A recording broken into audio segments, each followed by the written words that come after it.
I'm Julie Bartkey with this Senate update.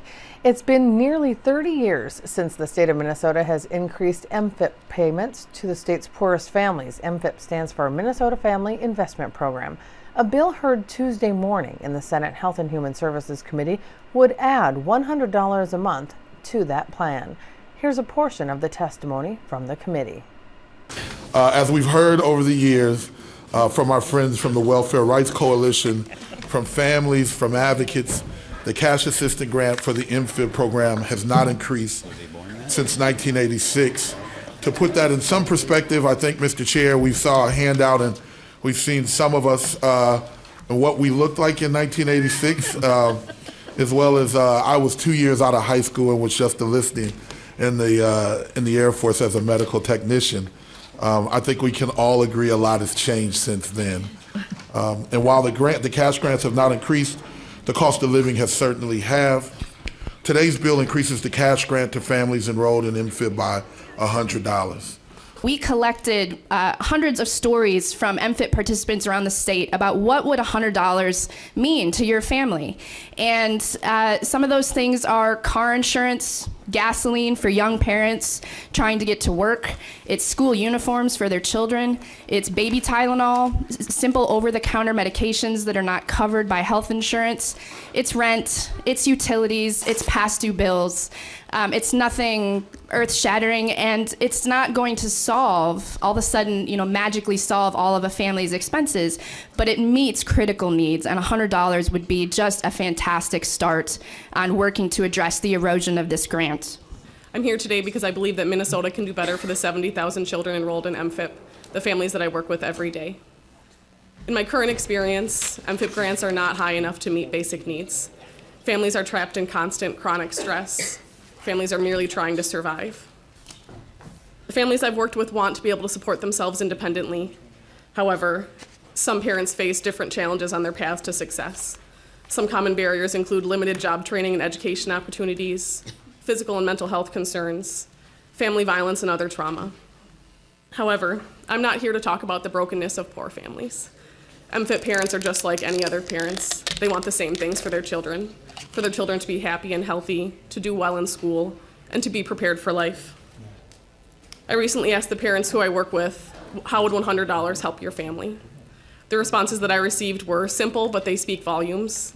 Transportation expenses, laundry, school uniforms and school supplies, shoes, socks, and underwear, work uniforms, cleaning and hygiene supplies. This is a proposal that's in tandem with a couple of other proposals moving through the legislature. We have to free up those TANF funds that are used for the working family credit and the Department of Health, and now we have the fiscal analysis about how much that is, and it yields about $100 per month. Okay.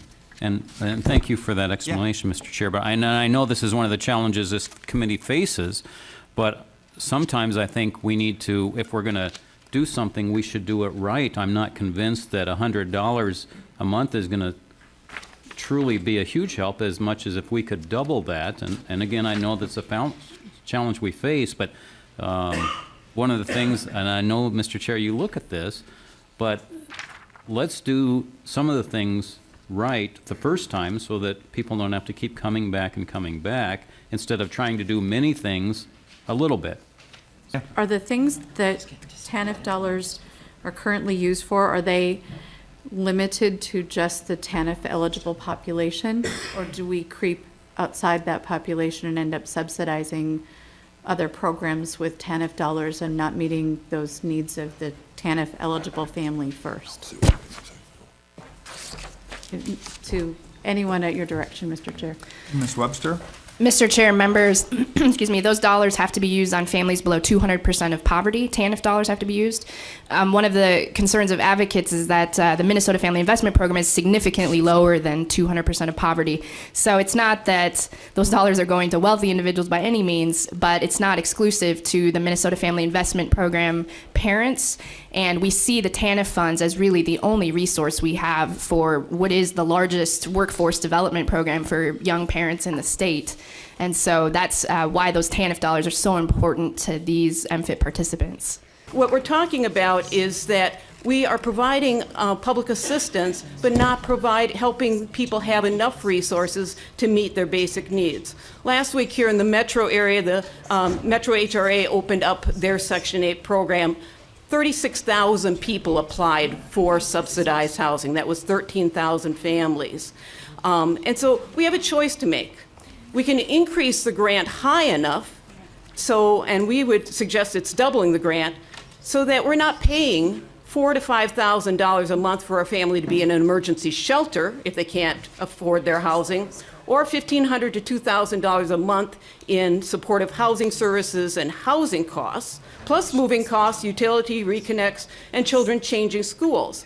So it's not that we don't need shelters and different types of supportive housing programs, but why are we setting up our families when we're trying to get them back into the workforce to not have enough resources to meet their basic needs?